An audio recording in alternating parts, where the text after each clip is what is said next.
Welcome back to this week's edition of Freedom and Prosperity Radio. Again, you can find us on YouTube. Search Freedom and Prosperity Radio, and you can get previous episodes of this. But don't leave yet, because we've got a very, very interesting piece. Because our senator, almost from the beginning of the gig economy, before they even knew to call it the gig economy, Mark Warner was so concerned he needed to regulate them, and now wants to be seen as the hero to them for allowing them to do things that he regulated them out of being able to do before. And with some great digging into this at pacificresearch.org, Dr. Wayne Winegarden is on with us. Dr. Weingarten, thank you so much for joining us this week. How are you doing, sir? I'm doing well. Thanks so much for having me. It strikes me on a broad brushstroke level that the federal government, and in similar fashion, a lot of state governments' approach to people working the gig economy is almost in a microcosm that, the government wanting to have this technocratic control over everything, and that if you try to go out and do it on your own, we're going to come in and either convince you that you're in great peril or tax you out of wherever it's being profitable. That's right. Or if you have people voting with their feet and saying all of these regulatory costs are too much and the services, the quality goes down too much, so we're going to find a way around it. They're going to try to kind of bring it in, right, and take that entire apparatus and cover that so that all of the benefits go away. And ironically, the gig economy provides people with so many opportunities that we say we want in the workplace, and yet the regulators are trying to smother it. It's very disconcerting. Well, and it really is the American way, whether it be Uber or Lyft or Airbnb. And then you got DoorDash and some of the other food delivery. And you also have things like Fiverr, where you have web designers. So if you're a small business and you don't have the resources to hire a professional web designer, and we know how important social presence is, you could use that site to get a web designer or a marketer or other professionals. Mm-hmm. So it's, Uber and Airbnb are important parts of the gig economy. But I think one of the things that I discovered, which I think is really important, is that the gig economy is actually much more pervasive than we realize. And it gives small businesses a leg up because they can, without all of the tax and regulatory costs, find the labor that they need, find the workers and the services they need, and get a high quality. And they can compete better with the big boys. So it empowers small businesses, while the person selling the services, they can engage in entrepreneurial activities. They can control their work-life balance, which is something that we say in the 21st century labor force is really important. Well, and it is the essence of it. I think we used to, and you sound much younger than me, Dr. Weingarten, but we used to call this freelancing. My sister, for some time, was the assistant human resources director for this little shop. It was called Viacom, and they did almost all of their videography with freelancers, and they would work 50, 60. I mean, they got paid a ton of money. And she said, well, they managed to set up like a 401k for them so that there was retirement benefits. But I mean, it was all done completely freelance. Nobody was cheating anybody out of anything. And the camera people loved it. Viacom was able to handle it. It was a response to the regulations on labor law. So they said, well, if this is going to make it harder for me to employ somebody, well, let me employ them this way. Why does the government seem so interested in stopping people from working? I think that's a great question. I think part of it is when you're a regulator, your incentives are to look for something to regulate, and when it's something you don't understand, you apply that same model, that traditional model, and so something looks amiss. One of the things they keep talking about is regulating the gig economy because of worker exploitation. But when you do surveys, you find 70% of people who are working in the gig economy are doing it by choice, and that they're satisfied, they're happy with their current arrangements. So you have that kind of tension going on, which is interesting. Well, and I think of the 30%, I would imagine a lot of them are thinking, well, I was told by some congressman that I shouldn't be, I shouldn't have to do this, and or I was told by somebody that we should form a union, and do they realize that that's just going to defeat the purpose of what they were doing? But I don't imagine they do, because there's this growth in free lunchism kind of going on. So they think that you can get these benefits and there's no cost. But if you impose all of these labor regulations on the gig economy, if you impose a minimum wage, essentially what you're going to do is either cause people to have less opportunities for entrepreneurship, or you're going to increase the costs of people engaging in it, which is going to give them less reason to do it. So you're going to actually diminish activity in this one sector that it holds so much promise. Why would we want to do that? It's a mystery. Well, if you look at COVID-19, and I know so much of this stuff, and I like the phrase free lunchism. I'm stealing that, Dr. Weingarten. In COVID-19, I would say of the businesses that will survive the COVID-19 shutdowns mandated by the governments, the ones that were most adept at finding either a DoorDash or the grocery stores and the delivery services. I mean, it's like the 30s all over again. People are delivering people's groceries to their houses and earning money doing it. It seems like that COVID-19 exposed the opportunities, and the government is almost reacting in a way to say, oh, no, nothing to see here. Nothing to see here. You didn't really see all that. Go back to what you were doing and wait for your check. Pay no attention to the man behind the curtain. Exactly. Unfortunately, here in California, we've been looking behind the curtain for many years. We have AB 5 here, which basically, if it were effective nationally, and by the way, they're trying to bring that nationally with the PRO Act, they're going to be shutting down by imposing that. And you're right. There's all sorts of benefits that people were able to keep income coming in, even if their jobs were lost during the pandemic because of the gig economy. And on top of that, I think this is really exciting when you talk about families in the 21st century, and you have a primary caregiver. The gig economy allows whoever is a primary caregiver to be there for their kids, but also to continue their career path through a work environment that they control. So not only during the downturns, which is really important, the gig economy adds value, but also just in, hopefully the rosier times to come, there's incredible value. Well, and you mentioned some of the creative fields. You mentioned web design. The logos of our flagship radio station were designed through a freelance service. I posted my job, and 6 or 7 interested parties, sent me a sketch of what they could do, and I picked the one I liked, and it's been the logo of our flagship station ever since. And photographers and wedding planners and party disc jockeys and bands have been doing this forever. Why all of a sudden, just because it's a cab service? And maybe, is that part of it? I happen to have an old friend who used to work at a gypsy cab company in New York City, and he was complaining about Uber. I said, you do realize the taxi companies said the same thing about you guys back in the 80s when you were doing your gypsy cab stuff, and he's not allowed to pick up at the airport and things like that. It's human nature to say, I can do this.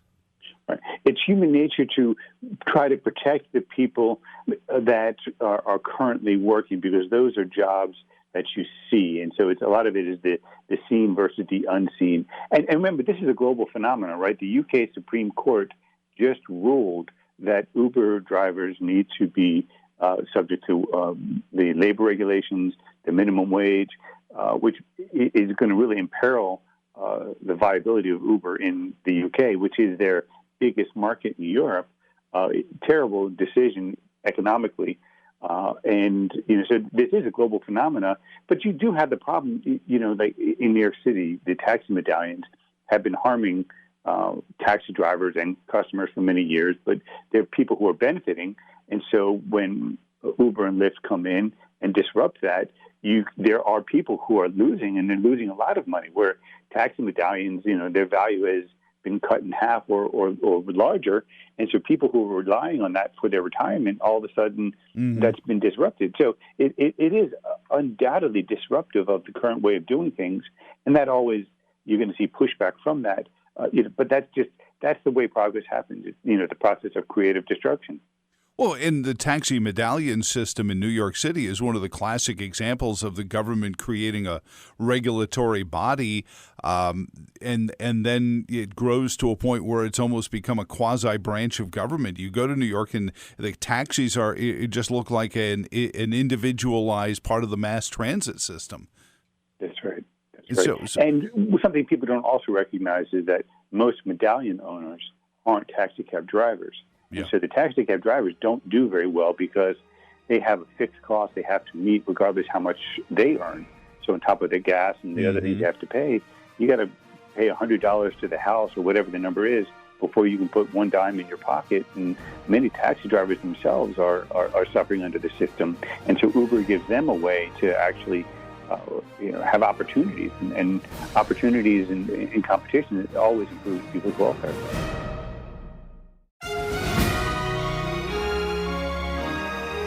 Dr. Wayne Winegarden from the Pacific Research Institute is on, and he's worked, digging into the push to restrict the gig entrepreneur economy online at pacificresearch.org. So where do you foresee this going, Dr. Weingarten? Is this going to get worse until it finally collapses? Here in Virginia, we've had to pass laughable laws that give farmers permission to sell their produce on their farm, and this is the kind of permit culture we have here in Virginia, where everything needs to come with a letter from the governor saying you're permitted to do this. How much longer can something like that sustain itself? That's a difficult question. I think something that's optimistic, and the idea that you need a license to sell something on a commercial property, that's confounding, but. In California, we have some of the most restrictive regulations on the gig economy through AB 5. Well, this past November, you had what they call Prop 22, which essentially exempted the transportation app drivers, so Uber and Lyft drivers, from those onerous regulations of AB 5, and it passed with 59% of the voters supported it. This is in the left coast, right? Liberal California, all of these things. But when people interact with the gig economy, they like the product, they like the service, and the entrepreneurs, like the opportunity. Right? 70% of people surveyed are, satisfied with, their arrangements and are gig workers by choice. So, I think the fact that a majority of Californians recognized when the gig economy impacted their lives, they didn't want those restrictions. I think that's an optimistic sign. And as more people realize the impact this could have on their access, I'm hopeful that we'll recognize that we don't want to shut down this vibrant sector. We want to allow it to blossom and change, and it will evolve, right? We're at the very beginning stages of this, and it's very difficult to know where it's going to go, and that's the point. We want to let it evolve and see, where it will go, because some genius, Bill Gates or Steve Jobs will come in and realize there's something about this that we don't recognize, and that there's even more value there than currently understood. Well, I think I'm going from a very anecdotal brushing past the story, but I believe it is definitely one of the larger hotel chains has started buying homes in an effort to compete in the Airbnb. And I believe that, and I'm not sure, maybe it doesn't qualify as a gig economy segment, but I think it does, because they've seen more customers right now, especially COVID customers, feel comfortable renting a home that, isn't a mass market hotel than going to stay at your average Residence Inn. That's right. And again, and it's choices. If I'm going to be in a city for a week or 2 weeks, my needs are going to be different than if I'm only there for 2 or 3 days. Right. And it's also, personal preferences. Some people, want the amenities that come with the hotel. Others want the benefits of a actual home or apartment. So I mean, that's an aspect of it, and I know people who own Airbnb, franchise or do Airbnb, I guess is what it's called, who have not had an empty weekend all through COVID-19, a year of COVID-19, and they haven't had an empty weekend while the hotels. And is that part of it? Because so many places have adopted room taxes and occupancy rate taxes and things like that. Well, I think that's actually one of the really important things that the gig economy raises, right? That we have a regulatory and tax structure that disadvantages the traditional sector at this time, and they are right to complain about that, right? If you're a hotel and you have all of these costly regulations that the others don't have to comply with, you are at a competitive disadvantage. But the lesson is not to, let's disadvantage that sector. It's, well, maybe we need to remove the burdens that are making it more difficult for you to provide better services. So, there is definitely a point that, the hotels shouldn't have to comply with excessive regulations like they are now. But it's just, the idea is to deregulate, not to expand regulations to places where it's not currently being imposed. Well, Dr. Weingarten is a classic example, though, of what we see all the time. It's, maybe we can use this regulation to stop our competitor. So instead of complaining about the onerous taxation, they're like, well, why don't you impose that on these guys? And it's, sadly what American business has been doing to each other all along. Are there parts of the gig economy that people, haven't tapped in yet, in your view, that could be tapped into? Yes. I think there is potential in terms of this, how services work, that firms can be much more flexible, and that there's a large part of the workforce that may want to be more of that you were saying, like a traditional consulting type relationship. But the gig economy creates that ability, like in advertising, right? The creative people may not want to be, and I know to some extent right now they're not, but you have a lot of freelancers that are working in advertising. How can that be improved? Because again, the great thing about the gig economy platforms is that it lowers the costs to transact, right? Economists call this transactions costs. And by lowering that, you're now all sorts of other transactions that couldn't happen before happen.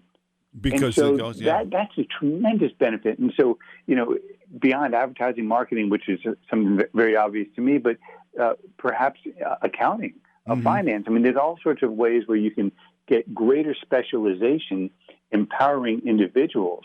Now, part of what we need, though, is supporting the infrastructure. Right now, our benefits and healthcare is so tied to our employer that you're at a disadvantage. So we need positive changes so that if I want to be an entrepreneur and kind of work in the gig economy, I can get the same benefits from that you give to large companies to me as a gig economy entrepreneur. What about the gig economy to the medical industry? Isn't that sort of what we're seeing with some of these concierge medical systems as well? Absolutely. I mean, I think there's, medical always raises, different issues because of the, the ethical questions. But that is, I think, some of the untapped potential. And I certainly don't pretend to know or have all the answers. And there'll be certainly failures. And that's the whole point. Learning from failures, seeing what works, experimenting, letting people try, and having an environment that's supportive of that. If the government ran Edison's lab, we'd have a really bright candle right now, I think is what somebody once told me. That's fantastic. I'm going to steal that from you. Dr. Wayne Winegarden, again, you can read his stuff at pacificresearch.org. Thank you so much for your time this week on Freedom and Prosperity Radio. Oh, absolutely. Thanks so much for having me. And thank you all for listening. Next week, special from CPAC, the Conservative Political Action Conference. Will bring you the flavor of that next week here on Freedom and Prosperity Radio. Until then, for everyone here at the Virginia Institute, my name is Joe Thomas. So long, and thanks for all the fish.